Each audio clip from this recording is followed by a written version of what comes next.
On today's episode, the guys have taken a theme, plugged it into ChatGPT, and are now going to read it to you as the episode.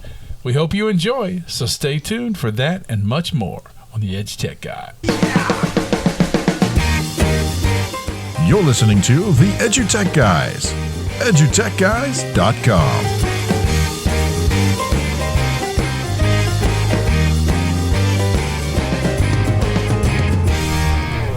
As created by ChatGPT. Welcome to the EduTechGuys, where we delve into the critical issues shaping education today. I'm your host, Jeff. And I'm David. In today's episode, we're going to explore a highly debated topic, critical race theory, CRT, in education. We'll examine what CRT entails, its impact on students and teachers, and the concerns it raises for the future of education. Theme music. Let's begin by defining critical race theory for our listeners. David, what exactly does it entail? That's a great place to start, Jeff. Critical race theory is a theoretical framework that emerged from legal studies. It seeks to examine and challenge the ways in which race and racism are embedded within societal structures. In an educational context, CRT aims to analyze racial inequality within schools and the broader educational system. Right, David. Proponents argue that CRT provides a lens through which we can understand and address systemic racism. However, critics contend that it promotes division and undermines the foundations of education. What are your thoughts on this matter? Well, it is indeed a complex issue, Jeff. While it's essential to recognize and address racial disparities in education, some worry that CRTs, not the monitors, but critical race theories, implementation in K-12 schools might create an environment of polarization. There are concerns that it could overshadow other crucial aspects of education, such as fostering critical thinking and emphasizing individual abilities. Absolutely, David. And we can't ignore the concerns voiced by parents and communities. They fear that critical race theory might be taught in a way that portrays America and its history solely through the lens of racial oppression, potentially alienating students from their own country. Balancing these concerns with the goal of an inclusive curriculum presents a significant challenge. It certainly does, Jeff. So, how do you think CRT's implementation can impact students and teachers? Well, David, proponents argue that critical race theory can lead to a more accurate understanding of historical and contemporary racial dynamics, fostering a more inclusive and equitable education system. They believe it can help students develop critical thinking skills and empathy for marginalized communities. That's a valid point, Jeff. However, critics express concerns about the potential psychological impact on students. They worry that an excessive focus on racial divisions might perpetuate feelings of guilt, shame, or victimhood among students, regardless of their individual backgrounds. Moreover, there's apprehension that teachers may feel pressured to strictly adhere to CRT principles, potentially limiting their academic freedom. Those are important concerns to consider, David. Striking a balance between teaching an accurate account of history and promoting a positive and inclusive learning environment is crucial. It requires thoughtful dialogue and collaboration between all stakeholders involved in education. Transition music. Hey, before we conclude, Jeff, I think it's worth noting that while CRT is a prominent topic of discussion today, it's not the sole solution for addressing racial inequality in education. It's essential to explore various approaches that promote inclusivity, respect, and understanding among all students. Absolutely, David. Education should aim to create an environment where students feel empowered, respected, and equipped with the skills that need to navigate an increasingly diverse world. It's through the thoughtful engagement and constructive dialogue that we can ensure a more equitable future for all learners. Closing music. And now the time has come for me to take my final curtain. Hey, thank you for joining us on this episode of EduTechGuys. We hope this discussion has shed some light on the complexities surrounding critical race theory in education and the concerns it raises for the future. Remember to subscribe to our podcast and join us next time as we continue to explore the critical issues shaping education. Created by ChatGPT. Well, now that was fun. That was interesting. I hope you enjoyed that. That's what you get from typing into ChatGPT. Give us a 22-minute podcast episode on critical race theory. Yeah, you hit the point I was about to make. We said give us a 22-minute podcast episode. How long was that? 5 minutes. 5 minutes. So there's one of the problems with ChatGPT. It can't tell time. It has no idea how to take the concept of how long something should take to say and translate that into pages. For what it's worth, we printed this out and it was literally 3 printed pages. So, So, just along that line, we knew when we printed it out, this was not going to be anywhere near a whole episode. So we decided, why not? Let's throw another topic into the ChatGPT mix. So here we go with the next ChatGPT. I can't even say it. You can't. So here we go. This one was also created by ChatGPT, and this one is you'll figure it out as we get into it. But please understanding, this is created by ChatGPT, and it's just based on something we threw out. So. Yeah, and we are reading exactly just like we did with the CRT. We're reading exactly, to the best of our ability anyway, what is on the paper. And the giggles and the snickering is all that's not in ChatGPT. No, that's us realizing we did not read this ahead of time, and which we have not. Full disclosure, we have no idea this is what we're about to tell you. So here's the opening music, and we'll start the whole thing. That's the way. I like it. Bop. Oh, I get to be the host this time. Hey, welcome to Health Matters, where we dive into topics related to wellness and healthy living. I'm your host, David. Hey, and I'm Jeff. In today's episode, we're going to discuss a topic that many of us can relate to: the benefits of eating fast food every day for lunch. Now, before we get into it, we want to emphasize that this discussion is meant to explore different perspectives, but it's crucial to prioritize a balanced and nutritious diet. So let's dive in. David, what are some arguments for the benefits of fast food for lunch? Hey, thanks for that disclaimer, Jeff. While it's important to maintain a balanced diet, let's consider some potential benefits of fast food for lunch. Firstly, convenience plays a significant role. Fast food restaurants are readily available and often offer quick service, making it an attractive option for people with busy schedules. That's true, David. Fast food can save time and allow individuals to allocate more time for other activities during their lunch breaks. Additionally, for some, fast food can be an affordable option, especially when considering the cost of ingredients and the time spent preparing a home-cooked meal. Absolutely, Jeff. Another argument is that fast food can provide a sense of comfort and familiarity. Many people grew up with fast food as a part of their diet, and it can evoke positive memories or serve as a treat during a stressful day. Well said, David.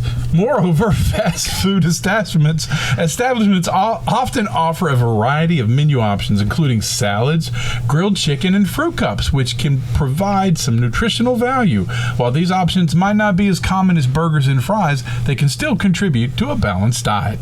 Those are some valid points, Jeff. However, it's essential to recognize that the benefits of fast food for lunch come with several caveats.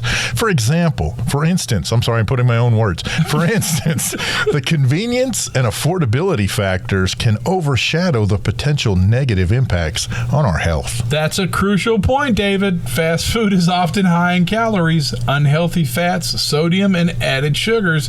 Regular consumption can lead to weight gain, increased risk of chronic conditions like heart disease and diabetes, and a lack of essential nutrients. Lack of something. Absolutely, Jeff. It's important to consider the long-term consequences on our health when choosing our meals. Opting for nutritious and well-balanced lunches can Whoa, turn the page. Provides sustained energy, improve cognitive function, and contribute to overall well-being. This is probably our problem. We eat fast food almost every day, and we're having a hard time just with this. Now we understand the problem. So, well said, David. Thanks. Making healthier choices doesn't mean completely eliminating fast food. It's about moderation and being mindful of our nutritional intake. We can choose options with lower fat and sodium content, incorporate more fruits and vegetables, and balance our meals with lean proteins and whole grains. Absolutely, Jeff. By making small adjustments to our fast food choices and incorporating healthier options, we can still enjoy the occasional convenience and comfort while prioritizing our long-term health goals. Transition music.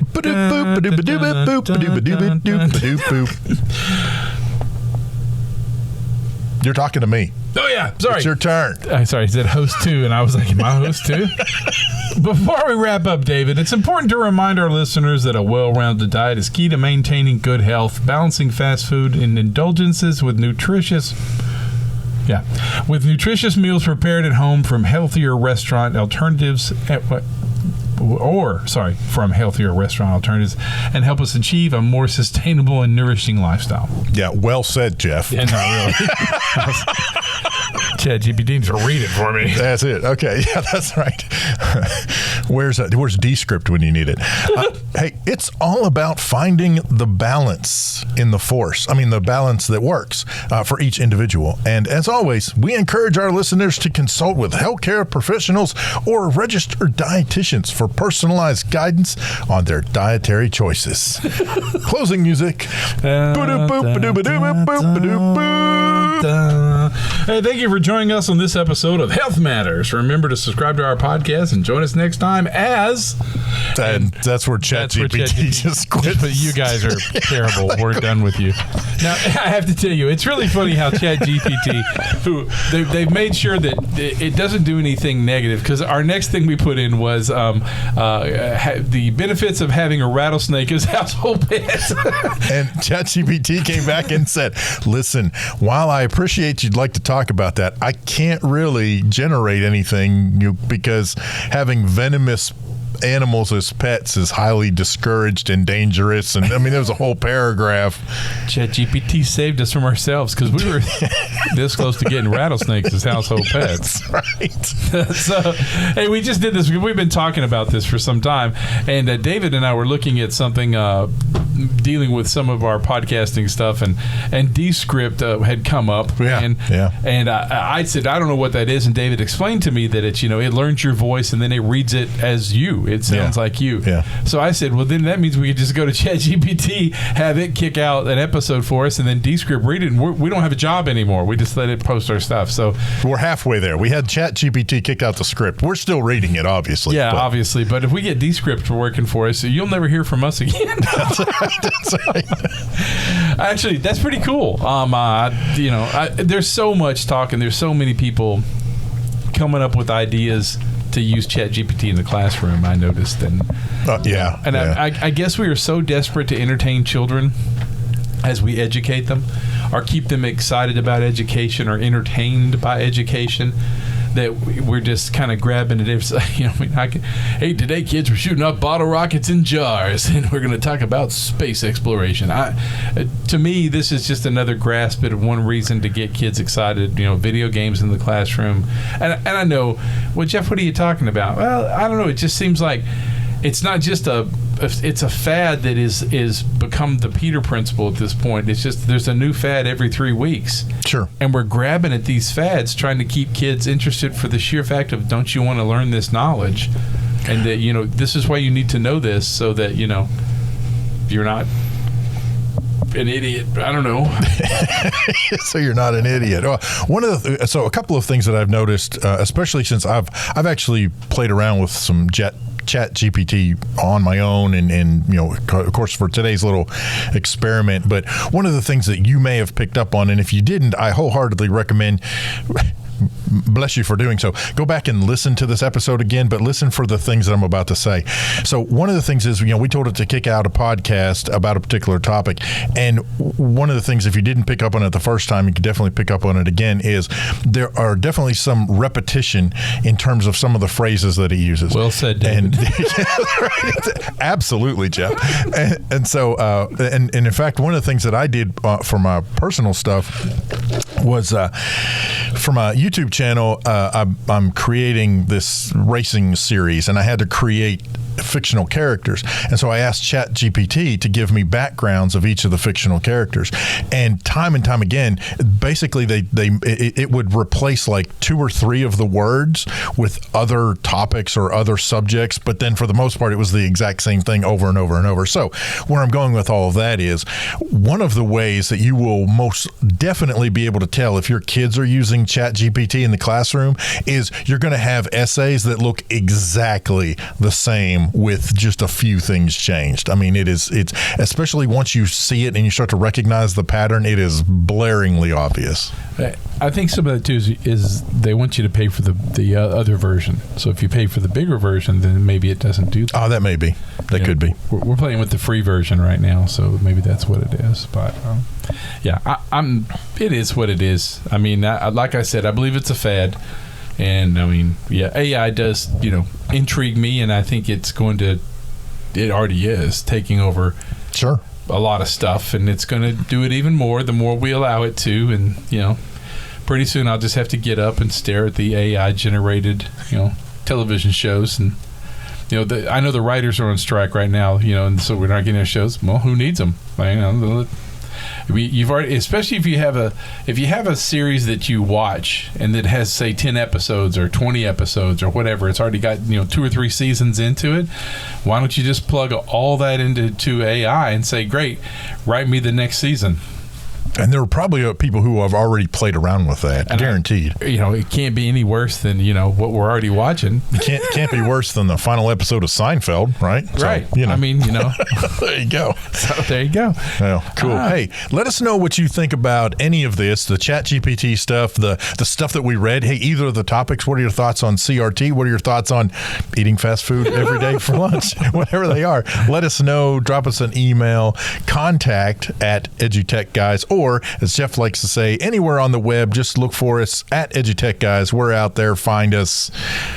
Bury us in a hole. Hey, it's been a great episode. I'm Jeff Madlock. I'm David Henderson. We'll catch you next time. You've been listening to the EduTech Guys.